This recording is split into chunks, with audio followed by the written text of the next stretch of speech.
Beat LA is something we're going to be hearing a lot here now that the Padres are in the next round of the playoffs. They beat the Mets in New York to set up this Wild West showdown. Yeah, it is an exciting time. People were cheering and honking in San Diego, even though the game was in New York. CBS 8's Chris Groh live in Petco Park now with a whole lot of reaction. And then, of course, we all want to know what's next, what's happening from here. Good morning. Good morning. And look, what really was an exciting weekend now turns into 24 hours essentially of waiting for this series to start. We know that there are going to be a lot of expectations, a lot of drama as well too, and probably some heated trash talk between both fan bases. But before we get there, let's take a moment to celebrate an amazing wild card victory.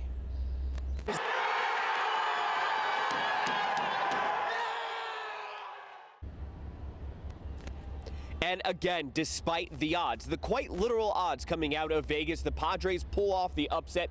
They win 2 out of the 3 games, securing their spot there in the NLDS, now facing the Dodgers. But as for this game, again, this last elimination game there that was held in New York, stakes were as high as ever, win or go home. We had Jake Musgrove on the mound.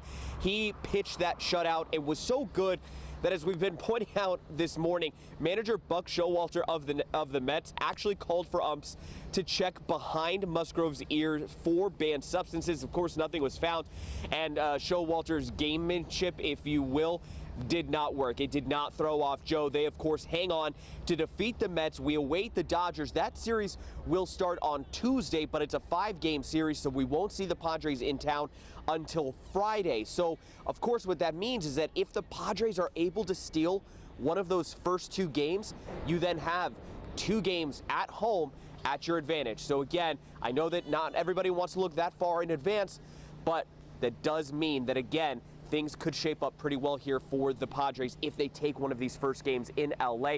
But as for the locker room, it was electric last night. Think about as a kid, everything that you imagine or that you recreate in your backyard is, big moments like this in the playoffs. So to get the opportunity to go out there and for the team to trust me enough to give me the ball in a do-or-die game means the world to me. So he was locked in as I've ever seen him. I thought he was going to throw a no-hitter tonight.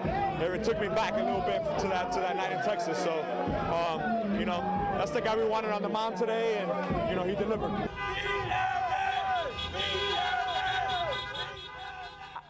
And take a look at this. Again, the Beat LA, that's being screamed at the top of the lungs there in National City. In fact, we could probably still hear them if we stay quiet for a moment. Oh, no, we got the trolley, so no, we won't be able to hear them. But that is the chant that was going on all night last night, well into this morning. Of course, it's the chant that we will be hearing the rest of this week as that series with the division rival LA Dodgers gets started. Of course, again, want to remind everybody, Tuesday, that is Game 1. Padres, Dodgers come back to San Diego starting on Friday. Eric and Neto. And hopefully Saturday, too. Ooh, I mean, even when it's just a regular season game between these 2 teams, it gets crazy. Yeah. So you can only image. I mean, this is so important. It's going to be awesome. And the look that Joe Musgrove gave the Mets manager afterwards when, he was closing out, he just, I sent it out, but it was on my social media pages. It was, he was upset that they even would question him. My ears, really? Leave my ears alone, right? Exactly. Yeah. So, yeah. I mean, obviously goes to show how nervous they were. Trying to throw him off his game. They did not throw him off. That's right. Chris, thank you. No. And now we want to turn to our other stories that we're following here. This morning, early voting is starting for the midterm election. You can expect your ballot in the mail very soon. CBS 8's Dana Marie McNichol live at the County Registrar of Voters, where you can already get that voting going here, right? Yeah, that's good morning, Eric and Netta here at the in Kearny Mesa. This is the only place that you can actually vote in person for early voting. Those 39 voting centers across San Diego don't open up until October 29th. But right now, 1.9 million ballots are on their way to San Diegans. We know that as early as Saturday, people were receiving them, but most of the ballots will be sent out today. Now, you will also find your I voted sticker inside your official ballot packet. Now, A little bit of details for the Registrar of Voters office here in Kearney Mesa. Hours run from 8 a.m. to 5 p.m. Monday through Friday. Again, this is where you can get that early vote in for the November 8th statewide general election. Now, voters who do return their ballot through USPS, they can track it by signing up for Where's My Ballot. The registrar encouraged voters to really take advantage of the convenience of voting by mail. You can also find an official ballot drop box or vote center by going to sdvote.com. Again, that's sdvote.com. That's where you can track your ballot, get information about those voting centers, as well as keep track of everything in terms of this general election. So if you need any further information, also CBS8.com is a great resource. I'm Dana Marie McNichol coming to you live from Kearney Mesa. Dana Marie, thank you. This morning, the U.S. Marines are investigating the death of a recruit during training at Camp Pendleton. Officials say 18-year-old Private First Class Javier Pong collapsed during training after suffering some sort of a medical emergency. He was pronounced dead on September 27th. Pong was from New Mexico. He graduated from high school in May. This morning, this sand sculpture you see on your screen here, it's in Ocean Beach, and it's to honor a UPS driver who was killed in that plane crash in Santee last year. Tomorrow marks 1 year since Steve Kruger died. That's when that small plane hit his truck, and the pilot of the plane also died. Kruger was just 1 year away from retirement at UPS. Over the weekend, these volunteers created that sand sculpture featuring things Kruger loved, from water skiing to Mammoth Mountain. He loved going up there, and his brother says he's really amazed by the outpouring of support. Steve wouldn't want anybody to be depressed about it. He would want people to move forward and be optimistic and remember all the fun times we had. There are plans for a permanent memorial. There's a link to the fundraiser. You can click on this story at CBS8.com. And last year's plane crash also destroyed 2 homes. This morning, those families are still recovering, and they're still rebuilding. Phil and Maria Morris suffered 3rd-degree burns. Maria has had reconstructive surgeries, and Phil currently has some mobility issues. Still recovering. He risked his life over me. He covered me. I lost my dog as well, and that's another thing that I am suffering. Yeah, she looks like she's recovering so well, thankfully, but their neighbors, Courtney and Cody Campbell, they had just finished remodeling their new home 1 day before that plane crashed. They were not home at the time, but they nearly lost everything. They did recover Cody's wedding ring from the rubble, and we do have an announcement. They're welcoming a new baby. The due date would be October 11th, exactly 1 year since the crash. Well, this morning, gas prices are down slightly. The average price in San Diego County down about a cent, now it's $6.34 for a gallon of regular. That's about $2 more than what we were paying at this time last year. And this morning, California lawmakers are planning a special session on December 5th to discuss a possible new tax on oil companies.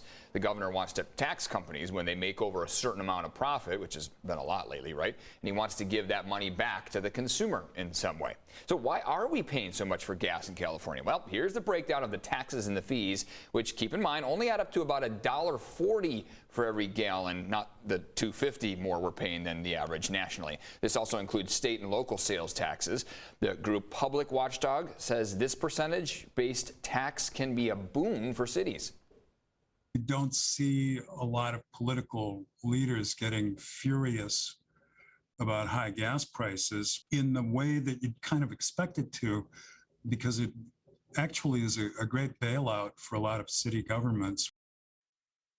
As for the other dollar or so we pay, some of it's due to seasonal blends we use here, and some of it's honestly is just a mystery. We've never been given a full explanation for a lot of that. For a closer look at the breakdown of the numbers, click on this story at CBS8.com.